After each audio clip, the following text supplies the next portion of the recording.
Adolescentes ou jovens que passam por esse sentimento, ou até mesmo adultos que podem estar depressivos, que podem estar com sentimentos negativos, achando que você não presta, achando que você não serve para mais nada, pensando em se machucar, pensando em perder a vida. Nessa noite eu digo para você, o Espírito Santo te trouxe aqui, Deus te chamou, Deus te escolheu, Ele morreu pela tua vida e vai fazer grandes coisas através de você.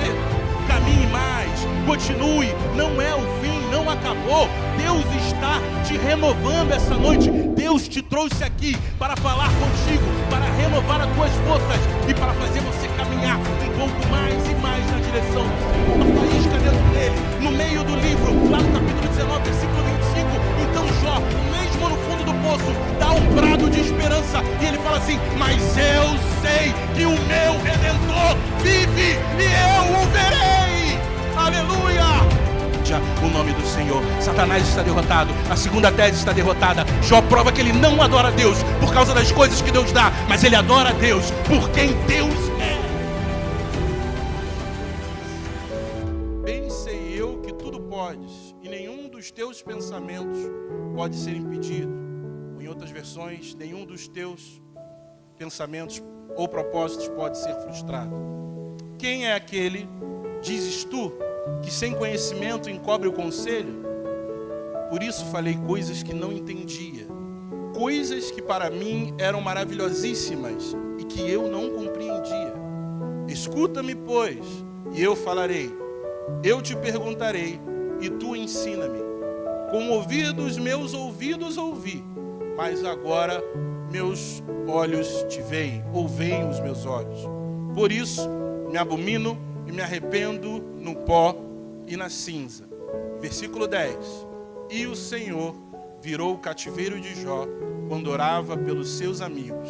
E o Senhor acrescentou a Jó outro tanto em dobro a tudo quanto dantes possuía. Amém?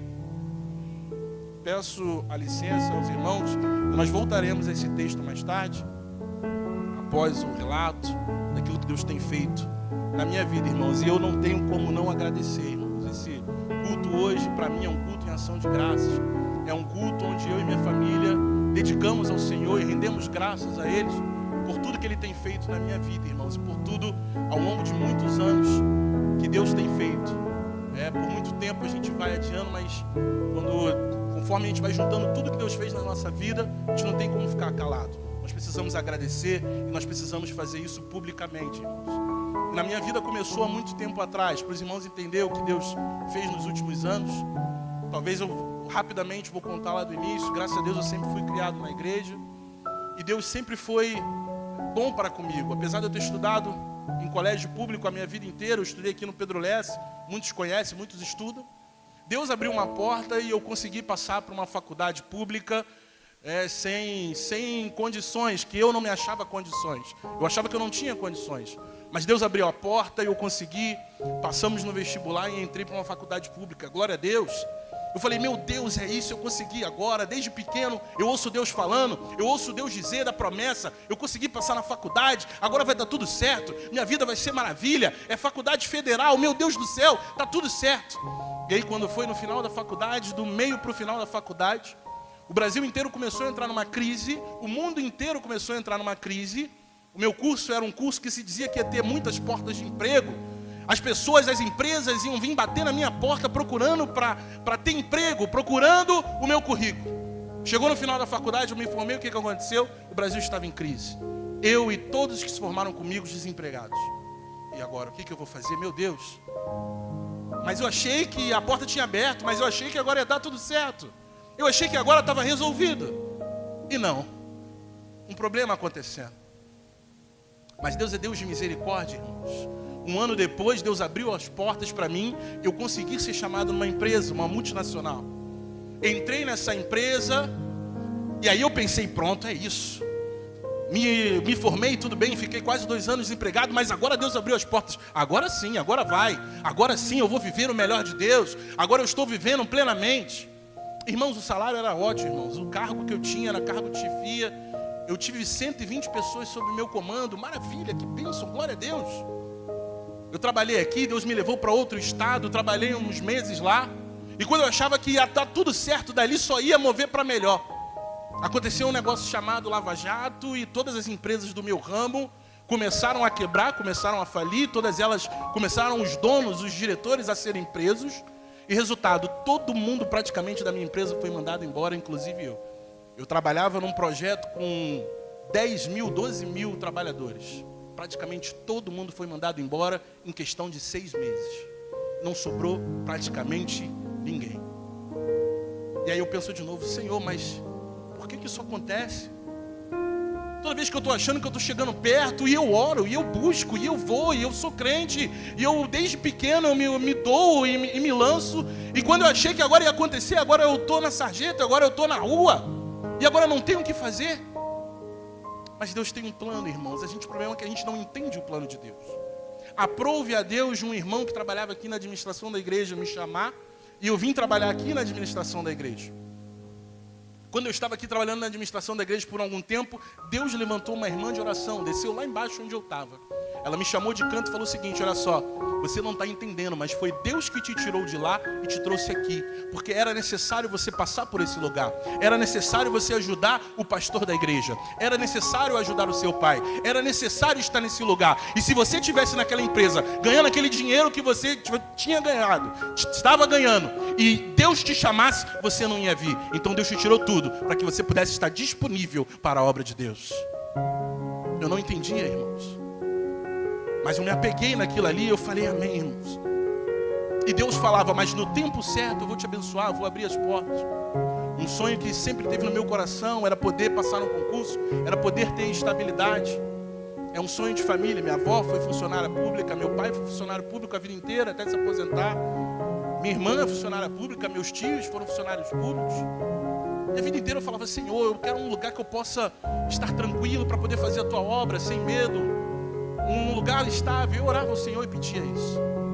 Mas enquanto isso eu estava aqui, sempre estive aqui, ajudando a obra e continuo ajudando. Mas eu não entendi, irmãos. Mas eu ouvi a voz de Deus e guardei aquilo no meu coração. E quando a gente ouve as promessas de Deus e quando a gente guarda algo no nosso coração, irmãos, o diabo vai tentar roubar isso. Vai vir falas de todos os lados, vai vir setas de todos os lados, tentando fazer com que você se esqueça das promessas e daquilo que Deus falou com você. Teve irmãos que se levantaram e eu ouvi palavras do tipo, olha só, não foi Deus que te colocou aqui, tá para trabalhar aqui não, rapaz. Você veio trabalhar aqui por mero acaso, porque despediram milhares da sua empresa e por um acaso você está aqui encaixado. Mas a resposta que eu tinha, eu guardava, não. Eu sei que foi Deus que me trouxe aqui. Eu sei que Deus é que dirige a minha mão. Eu sei que Deus é que dirige a minha vida. Eu sei do que Ele prometeu e eu sei do que Ele vai cumprir. Guarde aquilo que Deus te prometeu. Guarde as promessas que Deus fez para você. Pode A, B ou C falar, duvidar, rir da tua cara. Deus falou que você vai ser um cantor, que você vai ser um pregador, que você vai ser um levita, você vai ser um pastor, você vai ser alguma coisa. Ah, menino, acorda, você não é nada. Não. É em nome de Jesus. Afasta essa palavra. O que Deus prometeu na tua vida, Ele vai cumprir. Aleluia. Porque Ele é Deus e Ele é fiel à sua palavra. Ele não é homem para que minta, nem filho do homem para que se arrependa. Ele é fiel à sua palavra. Ele cumpre aquilo que Ele diz. E aí, irmãos, depois que eu estava nesse tempo trabalhando para a igreja, não, então agora eu estou trabalhando para Jesus, então está tudo certo. Eu estou no lugar onde Deus quer, eu estou na posição que Deus quer, eu vim para cá. Abri mão de tudo, Deus me tirou de lá e me colocou aqui, agora vai estar tudo certo, agora vai estar tudo legal. Não foi o que aconteceu, irmãos. Os irmãos conhecem a história, não vou entrar em detalhes, mas minha vida sentimental ficou arrasada. E os irmãos já sabem. E depois disso eu perdi meu chão, perdi tudo. Eu falei, e agora o que aconteceu? Mas eu estava na posição. Mas eu estava no lugar certo. Mas Deus me tirou de lá e falou que era para eu estar aqui. Porque a gente não entende os mistérios de Deus. E naquilo eu fiquei muito remoendo e eu fiquei pensando, meu Deus, o que aconteceu? Parece que um trem passou em cima de mim. E no final daquele mesmo ano, eu lembro que eu estava na tesouraria numa quinta-feira à noite, irmãos. Eu estava lá na tesouraria com o irmão Severino trabalhando. Uma irmã de fora, uma pregadora de outro ministério, encerrou o culto de mãe de joelhos, filho de pé. Ela virou para minha mãe e para o meu pai e falou, eu preciso ir lá dentro. Aí ela veio acompanhada deles e falou: quero orar pelo seu filho. Meu pai e minha mãe nem sabiam que eu estava aqui trabalhando. Ela falou: chama ele lá. Aí me chamaram. Eu entrei dentro da sala onde ela estava, aqui embaixo. E Deus usou poderosamente aquela irmã. E Deus falou assim para mim: olha só, você não entende hoje o que está acontecendo, mas o teu futuro não é teu, o teu futuro me pertence. Naquele momento Deus começou a trabalhar no meu coração. Isso foi a minha experiência pessoal. Eu não estou aqui querendo ditar regras, nem ditar nada. Mas Deus falou para mim: olha só, nada do que você tenha feito ou deixado de fazer ia mudar o resultado. É um problema da pessoa comigo. Agora você vai ter a sua trajetória comigo. O problema seu é só comigo. Esquece o que passou, esquece o que houve. E nesta noite restaura o teu coração. Foi o que Deus falou comigo. Eu lembro que eu fiquei meia hora sem conseguir levantar, porque eu estava de joelho quando a irmã orou e Deus usou ela. Eu fiquei meia hora chorando. Eu lembro que o meu pai e minha mãe até tentou me levantar. A irmã falou assim: deixa ele chorar aí, porque Deus está trabalhando no coração dele. Amém, irmãos. Então você vai pensar: amém, Vinícius, então agora tudo deu certo. Deus restaurou o teu coração. Deus restaurou ali. Deus transformou algo. E quando pensa que tudo vai dar certo, no ano seguinte, irmãos, eu sozinho, eu morava num apartamento sozinho. Começou a bater algo na minha mente, começou a bater algo no meu coração, na minha alma. E eu comecei a juntar a ansiedade do futuro e comecei a entrar num quadro depressivo. Porque o futuro para mim era incerto.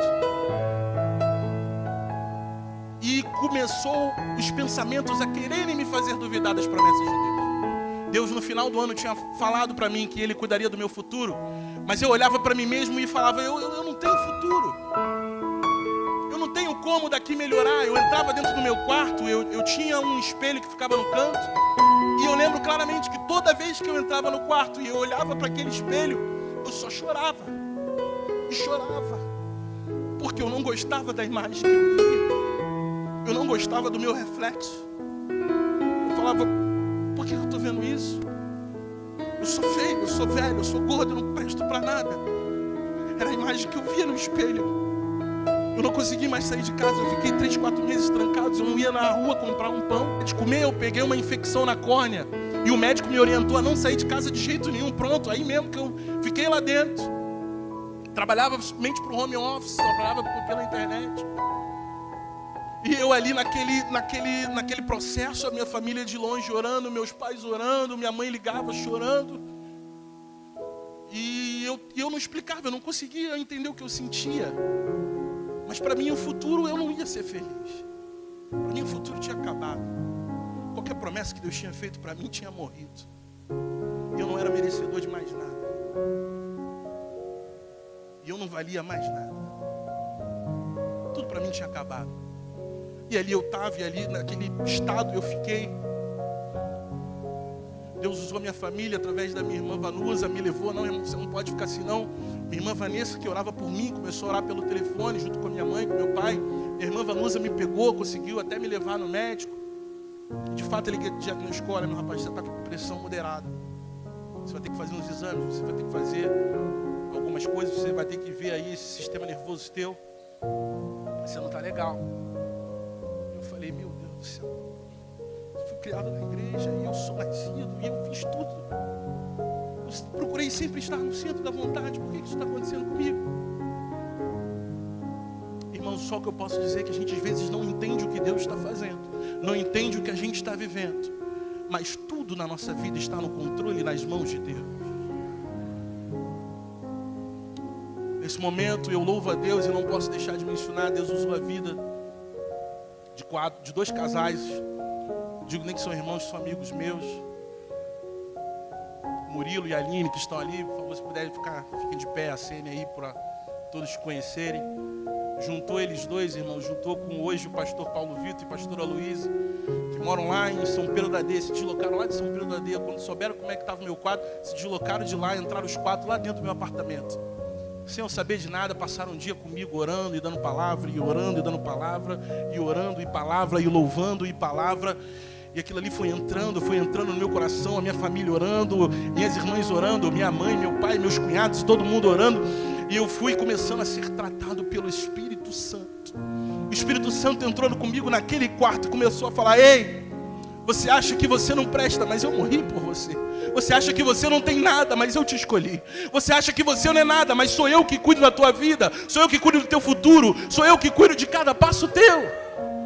Eu não sei aqui se tem adolescentes ou jovens que passam com esse sentimento, ou até mesmo adultos, que podem estar depressivos, que podem estar com sentimentos negativos, achando que você não presta, achando que você não serve para mais nada, pensando em se machucar, pensando em perder a vida. Nessa noite eu digo para você, o Espírito Santo te trouxe aqui, Deus te chamou, Deus te escolheu, Ele morreu pela tua vida e vai fazer grandes coisas através de você. Mande essa tristeza embora e confie no Senhor. Dali eu consegui realmente caminhar, irmãos, e voltei. E comecei a voltar à igreja e comecei a me entregar novamente ao Senhor. Graças a Deus. Mas eu ainda pensava, mas e agora? Como é que vai ser a minha vida? Como é que vai ser? Graças a Deus, irmãos, cada ponto da minha vida, cada área, Deus foi restaurando, irmãos. Deus foi restaurando. Depois de 12 anos, eu reencontrei alguém, Andressa, hoje que é minha esposa. Cadê ela? Não estou vendo. Tá ali, dá um tchau. Amém. Depois de quase 14 anos, a gente tinha se encontrado aqui na igreja, numa confradec. Depois perdemos contato, nunca mais nos falamos. 14 anos depois, nos encontramos, conversamos e começamos a orar. Começamos a entrar num propósito. Quando você entra num propósito, jovens, quando você entra num propósito, adolescentes, permaneçam no propósito. Permaneçam naquilo que Deus fala com vocês. E Deus falou poderosamente conosco. Muitas palavras contrárias vieram, muita coisa se sucedeu, mas nós não desviamos dos nossos propósitos. Teve falas do tipo: você nunca será nada nessa igreja. Se você entrar nesse relacionamento, você é alguém que teve problema, você é alguém que agora está sozinho, desquitado. Se você entrar nesse relacionamento, você nunca vai ser nada nessa igreja. Você nunca vai subir num presbitério. E o pior, vai atingir o ministério do seu pai.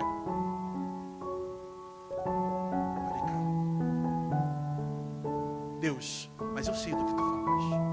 Eu sei do que tu falou. Eu sei do que tu prometeu. Eu não vou ouvir a voz do homem. Eu não vou ouvir a voz de mais ninguém. Eu vou ouvir a voz de Deus. Aprove a Deus agora que nesse meio de ano eu recebi um telefonema. Os pastores membros do conselho consultivo me ligaram para mim e falaram: Vinícius, nós estamos separando obreiros para o presbitério. Você tem desejo de fazer parte? Irmãos, eu comecei a chorar no telefone. Porque um dia alguém disse que eu não seria mais nada e que tudo estava acabado. Mas Deus é um Deus que cumpre a sua palavra. Eu falei: lógico, eu aceito. Irmãos, e pela glória de Deus, fui separado e hoje sou presbítero da casa do Senhor por causa dele. Porque ele é fiel, irmãos. E Deus faz muito mais daquilo que a gente pede, daquilo que a gente pensa. No dia da minha separação aqui, aprove a Deus de usar o ministro do Senhor, pastor Paulo, e Deus falou poderosamente comigo. Qualquer dúvida que eu tinha, qualquer pensamento ainda que eu resquício que eu tivesse, Deus usou poderosamente, falou para mim naquela noite: ei, eu te escolhi, eu te separei desde o ventre da tua mãe. Não é o homem que está te colocando, é a minha palavra. Eu é que zelo pela minha palavra. Na tua vida, Deus vai zelar pela palavra, aquilo que Ele te prometeu, aquilo que Ele falou, Ele é fiel para cumprir, irmãos. Deus restaurou a minha área sentimental, Deus restaurou o meu ministério.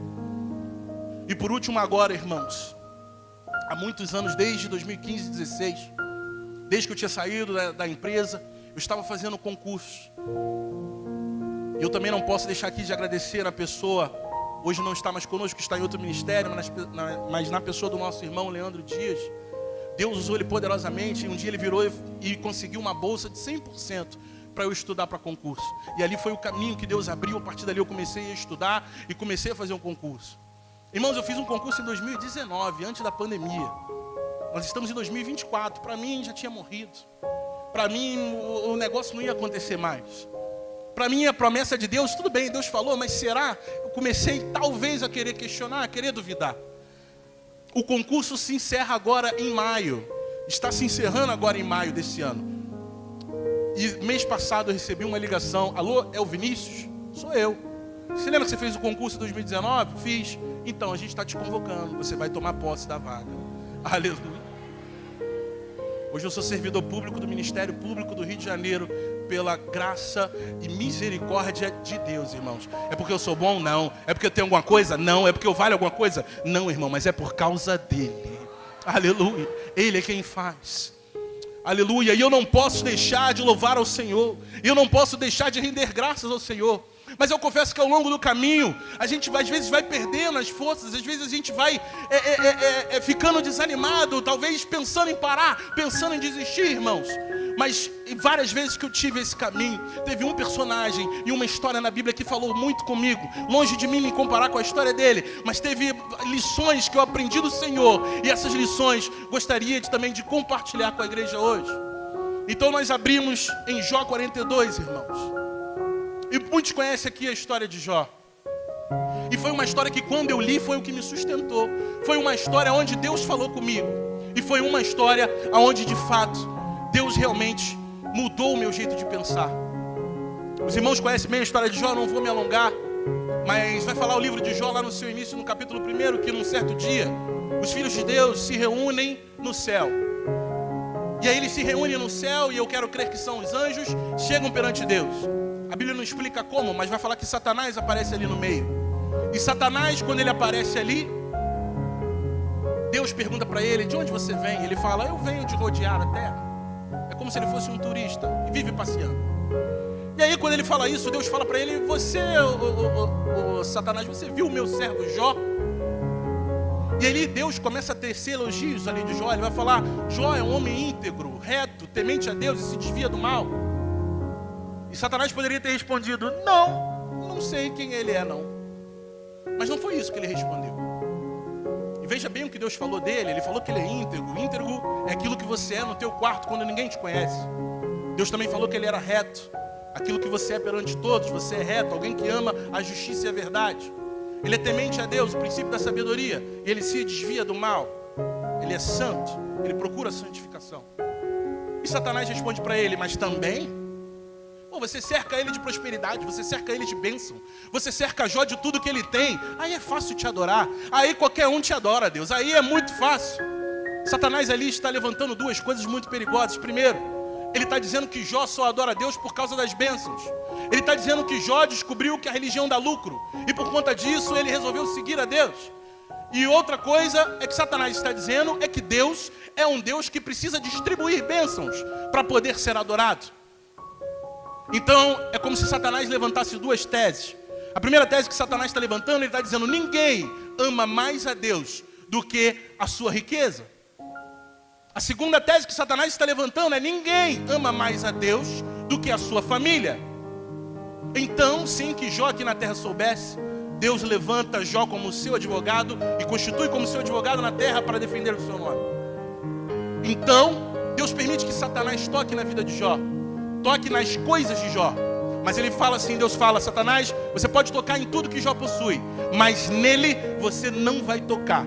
Deus põe limites até onde ele pode ir, porque Satanás não pode ir 1 centímetro a mais, além daquilo que Deus determina, porque Deus é Deus no céu, Deus é Deus na terra, e Deus é Deus embaixo da terra. Ele é Deus. Satanás então sai dali e toca ali nas finanças de Jó. No capítulo 1, versículo 3, vai dizer que ele não era um dos mais ricos, ele era o, artigo definido, o mais rico do Oriente. Em algumas versões, o mais rico de todos do Oriente. Ele era o mais rico, irmãos, e num segundo ele perde tudo. Satanás vai usar os caldeus, os salbeus e o fogo, e no momento, no mesmo dia, ele perde tudo, irmãos. Às vezes a gente não tem essa dimensão. Nós somos pessoas trabalhadoras que ralam. Mas imagina alguém que é milionário, irmãos, muito, muito rico, ou mais rico. E essa pessoa perde tudo. Irmãos, é diferente o patamar. Por menos, muitos ricaços aí não se matam. Não tiram a sua vida. Imagina agora como é que estava Jó, como é que estava o quadro, como é que estava a mente dele. Será que Satanás então estava certo? Será que a primeira tese era verdadeira? Será que então ninguém ama mais a Deus do que as suas riquezas? Sabe qual é a resposta de Jó? Jó vai falar o seguinte: nu saí do ventre da minha mãe, e é nu que eu voltarei para lá. Em outras palavras, entre o meu nascimento e a minha morte, tudo vem de Deus. Satanás está derrotado, a primeira tese está derrotada, e Jó prova que ele não ama Deus pelas coisas que Deus dá, mas ele ama Deus porque quem ele é. Aleluia. Então Satanás parte para depois. A segunda tese: ninguém ama mais a Deus do que a sua própria família. E Jó, irmãos, era um homem muito sábio. Ele costurou a unidade dos filhos. Os filhos eram amigos, os filhos se reuniam, estavam sempre em contato. Então vai dizer a palavra de Deus que eles estavam num banquete do filho mais velho. Vai vir um vento e ele vai derrubar os 4 cantos da casa. E num segundo só, todos os filhos, todos os 10 filhos, 7 homens e 3 mulheres são mortos. E só o servo sobrevive para contar ele. Imagina agora a cara desse homem. Ele perdeu tudo que ele tinha. Ele era o mais rico, ele não tem mais nada. E agora ele acaba de perder seus 10 filhos todos de uma vez. Imagina Jó voltando desse enterro. Ele acabou de enterrar seus 10 filhos. Ele acabou de enterrar todo mundo. Irmãos, imagina o coração desse homem. Imagina a mente desse homem. Talvez é fácil pensar, então agora Satanás acertou, agora ele vai conseguir, ele vai provar a segunda tese. E sabe que a resposta de Jó? Versículo 21, a parte B. O Senhor me deu, o Senhor tomou. Bendito seja o nome do Senhor. Satanás está derrotado. A segunda tese está derrotada. Jó prova que ele não adora a Deus por causa das coisas que Deus dá, mas ele adora a Deus por quem Deus é. Aleluia! Mas quando você pensa que acabou, então um outro dia vai o texto falar que os filhos de Deus se reúnem de novo. Quero crer que são os anjos na presença de Deus. Satanás aparece novamente e Deus pergunta a ele novamente: de onde vens? E ele responde: eu venho de rodear a terra. Em outras palavras, Satanás está dizendo: eu não mudei meu cronograma, eu continuo aí rodeando em busca de quem eu possa tragar. E aí Deus fala para ele novamente: você viste meu servo Jó? E Deus repete as mesmas coisas e fala: olha só, e você ainda, Satanás, me instigou aí contra ele, mas ele continua reto. Você viu? Aí Satanás fala o seguinte: mas também, Senhor, pele por pele, deixa eu tocar nos seus ossos e na sua carne, e verás se ele não blasfema contra ti. Então Deus fala para ele: tudo bem, pode tocar então nos seus ossos e na sua carne, mas na sua vida você não tocará. Novamente Deus está dando limites a Satanás. Satanás só vai aonde Deus permite. Deus continua sendo Deus no céu, Deus continua sendo Deus na terra, Deus continua sendo Deus embaixo da terra. Satanás então sai dali, toca na vida de Jó, toca agora na sua saúde. Irmãos, vai dizer o texto que ele vai começar a ter chagas, começar a ter uma doença. É como se ele virasse um morto-vivo naquele momento. Vai dizer a palavra de Deus que ele vai sentir coceiras, e ele tentando se aliviar, vai pegar um caco de telha e vai começar a se coçar. Vai começar a criar bolhas de pus, e ele vai começar a rasgar com os dentes essas bolhas de pus, para ver se alivia um pouco a sua dor. Ele não consegue comer, ele não consegue dormir, ele começa a ficar magro, magérrimo, a ponto das suas costelas perfurarem o seu couro. A sua esposa fica tão desesperada que ela perde a fé, olha para ele e fala: pelo amor de Deus, homem, amaldiçoa esse Deus e morre. Naquele momento, será que Satanás venceu? Ele levantou a tese que ninguém ama mais a Deus do que a sua própria saúde, do que a si mesmo. Sabe qual é a resposta de Jó? Vai falar a Deus: mulher, como podes falar como uma louca? Aceitamos o bem de Deus, não iremos aceitar o mal. E vai falar o versículo de Deus: que em todas essas coisas Jó não pecou contra o nome de Deus. Satanás está derrotado, a terceira tese está derrotada, e Jó prova que ele ama Deus, não pelo que Deus dá, mas sim pelaquilo que ele é. Aleluia.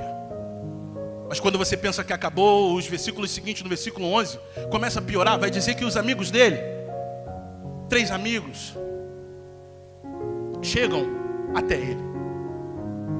Irmãos, e talvez você possa pensar: será que eram amigos mesmo? E a resposta é sim, eram amigos mesmo. Porque vai dizer o texto, irmãos, que esses 3 amigos, eles vão se sentar 7 dias e 7 noites do lado de Jó. Não vão dizer uma palavra sequer, e só vão chorar junto com Jó. Quem é que faz isso se de fato não é um amigo? O problema foi que depois disso eles começaram a querer teorizar, começaram a querer, entre aspas, teologizar o que estava acontecendo. E eles começaram a pensar demais: bom, se Jó está passando por isso, Se Jó está nesse problema todo, é porque ele deve ter pecado. E se ele está sofrendo muito, é porque ele deve ter pecado muito.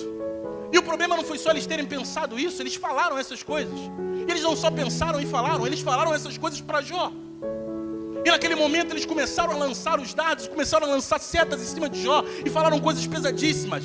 Falaram que Jó era louco e por isso que Deus tirou deles as riquezas e as coisas que eles possuíam. Chamaram Jó de adúltero, chamaram ele de ladrão, que ele tinha roubado dos órfãos e das viúvas. E era por isso que os filhos deles tinham morrido. E passaram um rolo compressor em cima de Jó e usaram de palavras pesadíssimas. E tudo que eles podiam, largaram em cima de Jó, irmãos. E passaram. E Jó foi moendo, irmãos, e Jó simplesmente estava no fundo do poço, irmãos. E no fundo do poço, o que Jó faz? Ele faz talvez o que eu e você faríamos. Jó lança 16 porquês. E Jó faz 34 questionamentos a Deus. 16 porquês, por quê? E Jó faz 34 questionamentos, 34 queixas ao Senhor. Por que é que eu nasci? Por que é que o Senhor não me matou no ventre materno? Por que é que eu não nasci quando eu não morri quando eu nasci? Por que é que os seios da minha mãe não estavam murchos para não me alimentar e eu tenha morrido? Ele começa 34 queixas, 16 porquês. Sabe o que Deus responde? Nada. Silêncio.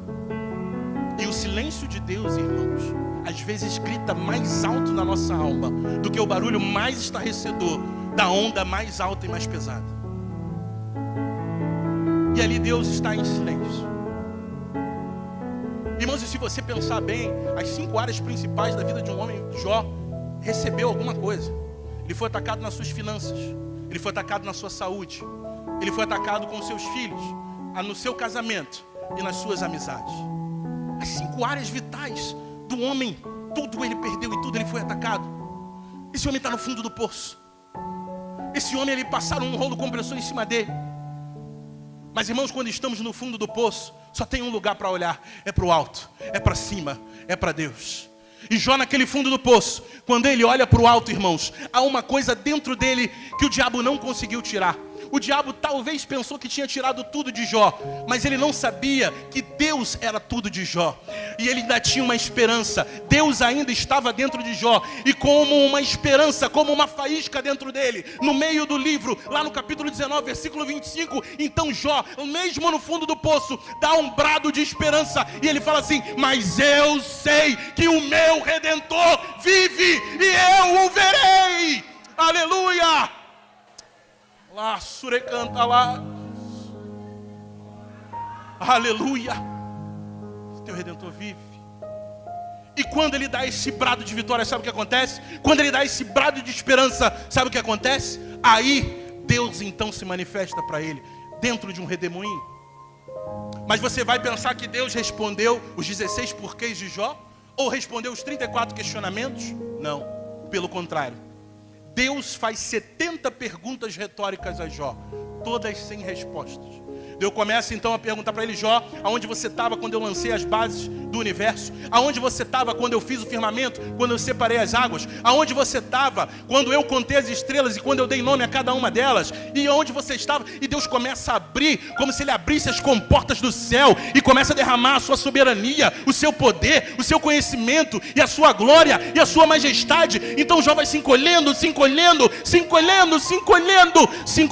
irmãos. E é nesse cenário, aqui no capítulo 42, que Jó tem as verdades, e ali, 5 verdades ou mais, que ele vai ser mudado quando ele tem esse encontro com Deus. Primeira verdade ali que ele tem, irmãos, foi o que lemos no capítulo versículo. Ele vai dizer o seguinte: eu bem sei que tudo... Ficou fraco, agora para ensaiar ficou legal. Eu bem sei que tudo... Eu bem sei que tudo pode. Jó descobriu a onipotência de Deus, irmãos. Irmão, se você for numa livraria, se você for em qualquer lugar, normalmente os livros que vão estar no top 10, no top 3 dos mais vendidos, ou é livro de ensinando a você a fazer investimentos e esse tipo de coisa, ou são livros de autoajuda. E esses livros de autoajuda, o que eles vão dizer? Eles vão dizer que você é um gigante. Eles vão dizer que você pode tudo, que você é poderoso, que você tem poder, que dentro de você tem um gigante adormecido, mas basta fazer uma cócegas dentro do seu interior e esse gigante se despertará. Sabe o que minha Bíblia diz? O contrário. Diz que nós somos fracos. Diz que nós somos pó. Nós somos fracos, irmãos. Nós somos fracos fisicamente. Quer queira ou não queira, uma hora a idade chega e pesa para todos. Talvez as mulheres aí, mais espertas que nós homens, conseguem disfarçar isso melhor, um cosmético aqui, um cosmético lá, né? Um negócio aqui, um negócio lá. Mas, irmãos, vai chegar uma hora que não tem jeito. O joelho perde as forças, a mão começa a tremer e a carne começa a enrugar. Porque nós somos fracos. Nós somos fracos emocionalmente também. Quantas vezes você na madrugada chorou, se despiu em lágrimas e falou: Senhor, eu não aguento mais. Senhor, a minha alma não aguenta mais. E você começou a chorar. E você falava: eu não aguento mais, o meu coração não aguenta mais. Por quê? Porque nós somos fracos. Além de ser fraco fisicamente, emocionalmente, nós somos fracos moralmente. Quantas vezes você já falou a Deus: Senhor, eu não quero mais pecar naquele pecado, eu não quero mais cair naquele erro, eu não quero mais voltar a fazer aquilo. E quando você vê ele na frente, o que você faz? Peca de novo, cai de novo, erra de novo no mesmo sentido, no mesmo lugar. Por quê? Porque nós somos fracos. Nós somos fracos fisicamente, nós somos fracos emocionalmente, nós somos fracos moralmente e nós somos fracos espiritualmente. O apóstolo Paulo vai dizer: nós somos seres contraditórios, nós somos seres paradoxais.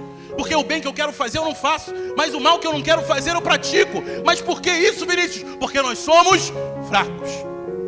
Mas em meio à nossa limitação, em meio à nossa fraqueza, em meio a tudo que nós vivenciamos, quão bom podemos dizer: mas o nosso Deus tudo pode, aleluia. O teu Deus tudo pode, querido. O teu Deus tudo pode. Não há casamento que ele não possa reverter, não há situação financeira que ele não possa resolver, não há dispensa que ele não possa encher, não há viciado que ele não possa libertar, não há situação impossível que ele não possa resolver. A última palavra não é do médico, a última palavra não é da ciência, a última palavra é de Deus. Aleluia. O nosso Deus tudo pode. A questão é saber o quanto conhecemos esse Deus. A questão é saber o quanto confiamos, o quanto sabemos da majestade e da soberania desse Deus. E é por isso que Isaías 40 vai dizer para nós, irmãos: o nosso Deus é poderoso. O nosso Deus é aquele que mede as águas dos mares e dos oceanos na concha, na palma das suas mãos. O nosso Deus é aquele que considera todos os reinos e nações desse mundo como um pingo que cai num balde cheio de água. O nosso Deus é poderoso. Ele é tão poderoso, irmãos, que Ele considera todos os exércitos, todas as nações do mundo, todo o poder bélico do mundo. Ele considera, sabe o quê? Ele considera como nada, como menos que nada. Ele considera como um vácuo. Esse é o nosso Deus. Aleluia. Isaías 40 e 26, irmãos, vai dizer o seguinte: o Deus é todo poderoso, porque Ele sai com um exército de estrelas, irmãos.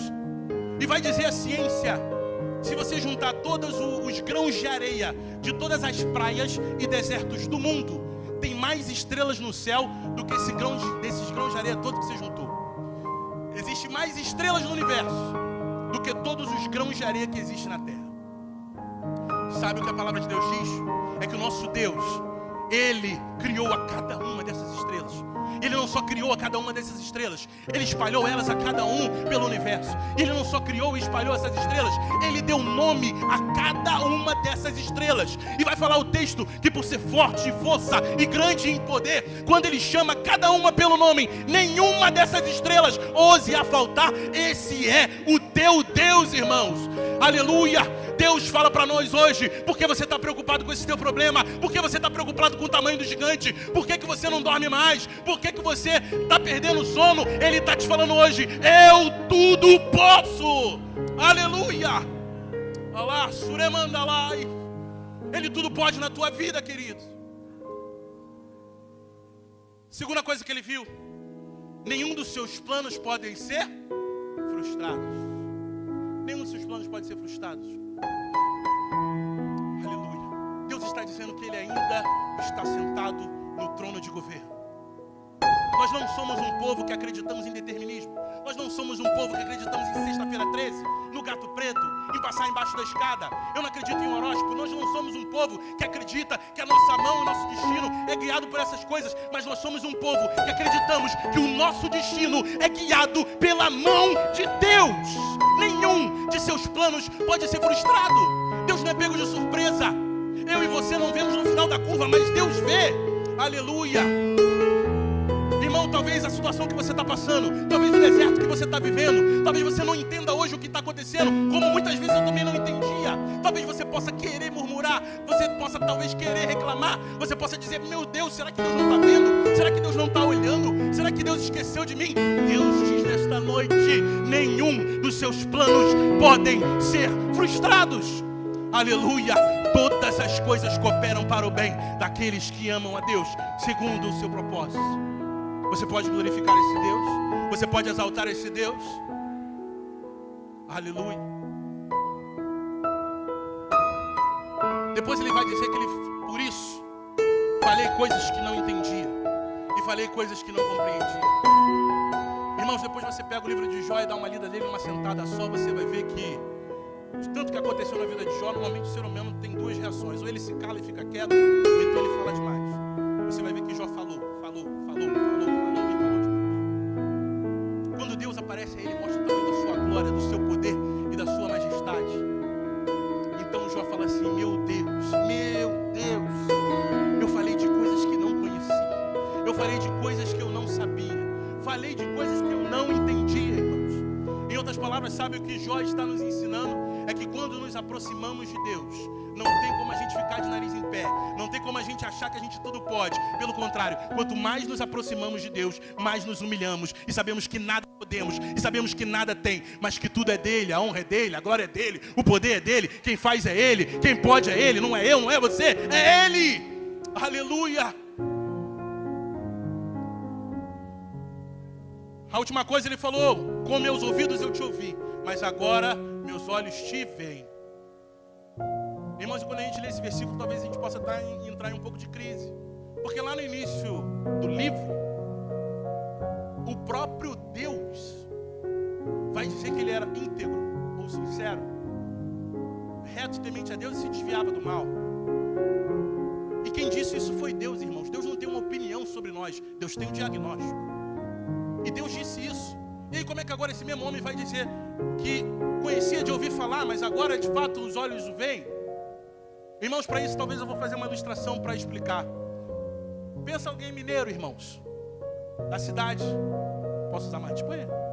O Mar de Espanha, lá de Minas, nossa cidade, minha, da minha família, nunca viu o mar. E pela primeira vez você tira esse mineiro, leva ele no Rio de Janeiro, e ele conhece o mar pela primeira vez. Ah, irmãos, que felicidade esse camarada vai ter. E com certeza ele vai virar para você e vai falar, caramba, agora eu conheço o mar. Mas aí no segundo seguinte, vai parar um barquinho de pescador do lado dele. E vai sair dali marujos, com a pele tostada de sol e de sal. E ele vai dizer para ele, poxa, que legal. Nós também marujos conhecemos o mar. Qual a diferença entre eles? Pergunto para vocês. João 17 vai dizer, a vida eterna é conhecer e continuar conhecendo a Deus e a seu Filho Jesus. Em outras palavras, irmãos, sabe o que você vai estar fazendo depois de 1 milhão de anos no céu? Você vai estar conhecendo Jesus. Sabe o que você vai estar fazendo 1 bilhão de anos depois no céu? Você vai continuar conhecendo a Jesus, porque Deus é inesgotável em sua essência. Aleluia. E agora eu entendo Jó, é por isso que ele fala, eu só arranhei a superfície, eu só comecei a conhecer agora. Tem muito mais para conhecer. Deus é tão grande, Deus é soberano, Deus é eterno na minha vida. Aleluia. Não podemos parar de buscá-lo, não podemos parar de adorá-lo. E por último ele vai dizer o seguinte, por isso eu me abomino e me arrependo no pó e na cinza. O mesmo homem que Deus disse que era íntegro, reto, temente a Deus e se desviava do mal, ele mesmo agora está dizendo que ele se abomina no pó e nas cinzas. Sabe o que ele está dizendo? é que ele é pecador. Ele está dizendo que ele merece, ele precisa da graça do Senhor para viver. Aleluia, irmãos. Se você encontrar alguém por aí na rua, batendo no peito, falando, eu sei, eu posso, eu sou o santarrão, eu sou o super quente, irmão, foge, porque ele está muito longe de Deus. Porque quanto mais eu estou perto de Jesus, mais eu entendo que eu sou pecador, mais eu entendo que eu preciso dele, mais eu entendo que se não é a graça de Deus, eu não sobrevivo. E nós não somos nada, porque nós somos fracos, mas ele tudo pode. Aleluia. Então o que Deus faz? Versículo 10. E aí está a chave temática então do livro. O Senhor vira o cativeiro de Jó quando ele orava pelos seus. Para ensaio, tá legal. Vai de novo, quando ele orava pelos seus. Agora ficou bom. Pelos seus amigos. Irmãos, quem muito fala e quem muito se defende, às vezes fica muito magoado. Você fala, você se defende. Às vezes você fica muito magoado. Sabe o que Deus está me ensinando para Jó? Você quer ter a sua sorte virada? Você quer ter o seu cativeiro virado? Você quer viver algo sobrenatural de Deus? Em nome de tudo que passou, esqueça a mágoa do teu coração. Libere o perdão para você viver o melhor de Deus na tua vida. Deus diz isso para mim e para você hoje. Quando ele liberou o perdão e quando ele liberou aquilo, e quando ele começou a orar pelos amigos dele, Deus muda a sorte e o cativeiro de Jó. Aleluia. E vai dizer o texto que tudo que ele possuía, ele vai ganhar em dobro. Lembra que ele foi atacado nas 5 áreas? Nas 5 áreas Deus vai restituir. Se ele era o mais rico, agora ele era duplamente o mais rico, irmãos. Aleluia. O teu Jeová Jireh está aqui nessa noite. Ele pode abrir portas onde não tem portas. Ele pode conceder aquele emprego que você pede, aquele aumento que você precisa. Às vezes você está desempregado, o teu marido, alguém, teu filho, alguém, e você não vê mais solução. Mas o Jeová Jireh, o Deus provedor, está aqui nessa noite. E Ele é o Deus que muda o teu quadro e muda a tua história. Aleluia. Deus muda a saúde de Jó, irmãos.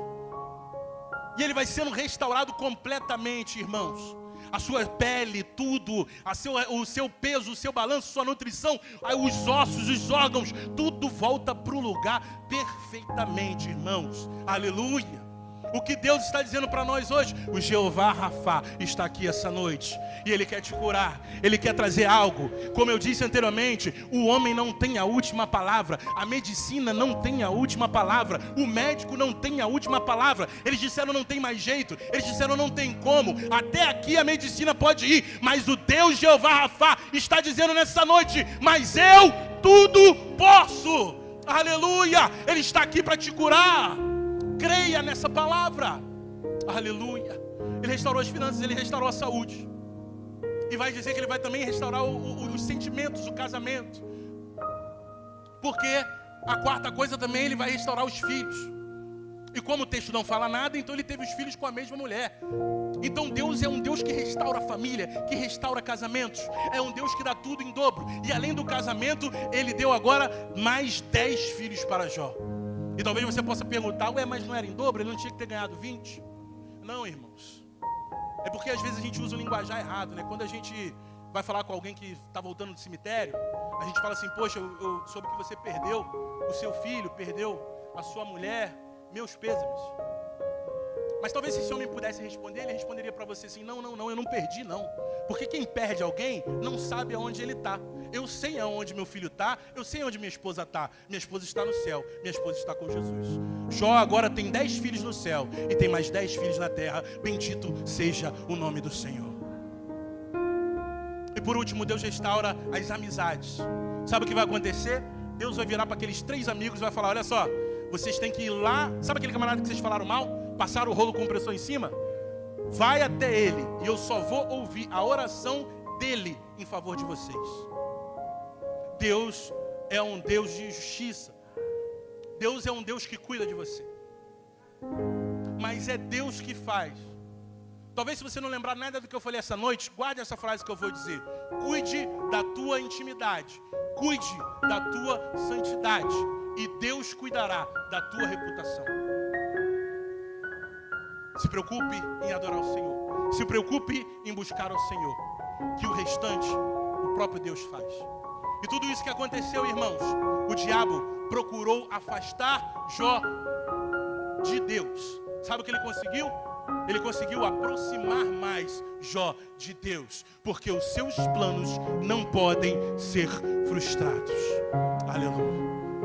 Com a permissão da igreja, com a permissão do pastor, eu queria convidar a igreja a ficar em pé nessa noite. Eu quero fazer uma oração, desde já quero convidar a minha esposa, a Andressa, para estar louvando ao Senhor. Enquanto na ministração desse louvor, eu quero orar por você. Talvez você que esteja vivendo no deserto, e assim como eu passei na minha vida, possa estar pensando em parar, possa estar pensando em desistir. Talvez você está vivendo dentro de um processo onde você fala assim: Vinícius, eu não tenho mais forças. Vinícius, eu não tenho mais como seguir. Parece que Deus me tirou para Rambo, não é possível. Eu não aguento mais. A minha alma não aguenta mais. Você está pensando em parar, em retroceder. Mas nessa noite, o Espírito Santo diz para você: tem comida para você essa noite. Tem renovo para você essa noite. Tem algo da parte de Deus para você essa noite. Caminhe mais, continue. Não é o fim, não acabou. Deus está te renovando essa noite. Deus te trouxe aqui para falar contigo, para renovar as tuas forças e para fazer você caminhar um pouco mais e mais na direção do Senhor. Aleluia. Enquanto o louvor é entoado, feche agora os seus olhos, coloque a mão no seu coração e nós estaremos orando. Com a permissão do pastor, eu peço também aos obreiros para estender as suas mãos sobre a igreja. Entraremos numa batalha espiritual agora. Vamos estender as mãos sobre a igreja, para que todo espírito de derrota seja retirado em nome de Jesus. Para que todo o espírito de depressão, de tristeza, de vontade de desistir, saia agora pelo poder que há no nome de Jesus.